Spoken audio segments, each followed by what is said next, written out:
Kitesurfing, also known as kiteboarding, is a water sport that involves using a large controllable kite to harness the power of the wind and propel a rider on a board across the water.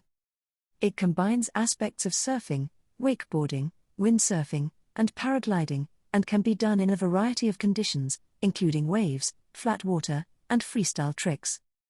Kitesurfing originated in the late 1990s and has quickly gained popularity around the world as a thrilling water sport. Kitesurfers can reach speeds of up to 50 miles per hour, making it one of the fastest water sports. Kitesurfing requires both physical strength and mental agility, as riders need to be able to control the kite, balance on the board, and navigate changing wind conditions. The sport can be dangerous if not done properly, so it is important to receive proper training and follow safety guidelines. There are various disciplines within kitesurfing, including freestyle, wave riding, and racing. Kitesurfing is not just limited to the ocean, it can also be done on lakes and rivers with good wind conditions.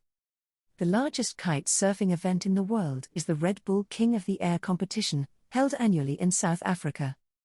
Kitesurfing can be a great workout, burning up to 1,000 calories per hour. Kitesurfing has become more eco-friendly in recent years, with many riders using biodegradable equipment and practicing responsible water and land use.